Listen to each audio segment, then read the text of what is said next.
The doctor advises her to marry an economist and move to South Dakota. Woman: Will this cure my illness?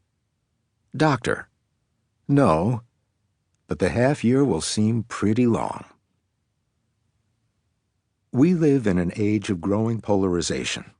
From Hungary to India, from the Philippines to the United States, from the United Kingdom to Brazil, from Indonesia to Italy, the public conversation between the left and the right has turned more and more into a high-decibel slanging match where harsh words, used wantonly, leave very little scope for backtracking. In the United States, where we live and work, split-ticket voting is at its lowest on record. 81% of those who identify with one party have a negative opinion of the other party. 61% of Democrats say they view Republicans as racists, sexists, or bigots. 54% of Republicans call Democrats spiteful. A third of all Americans would be disappointed if a close family member married someone from the other side. In France and India, the two countries where we spend a lot of time, the rise of the political right is discussed in the liberal, enlightened elite world we inhabit in increasingly millenarian terms.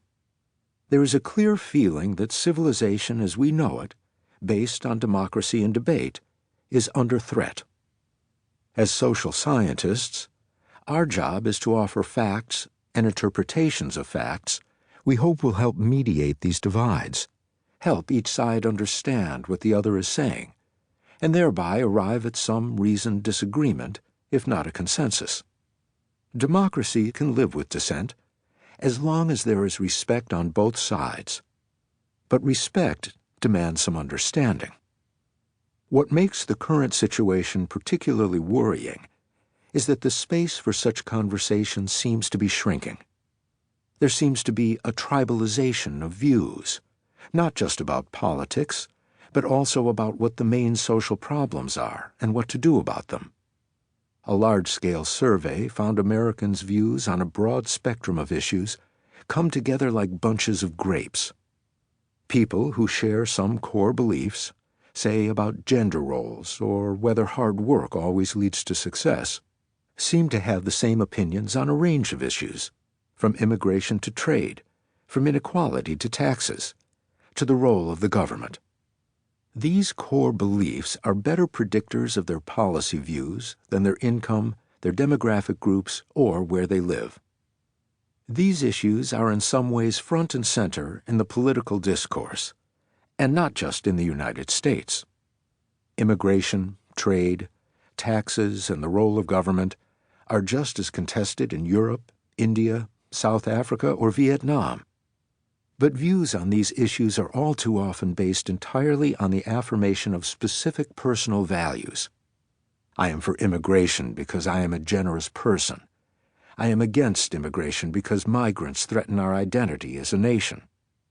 And when they are bolstered by anything, it is by made-up numbers and very simplistic readings of the facts. Nobody really thinks very hard about the issues themselves. This is really quite disastrous, because we seem to have fallen on hard times. The go-go years of global growth, fed by trade expansion and China's amazing economic success, may be over, what with China's growth slowing and trade wars igniting everywhere.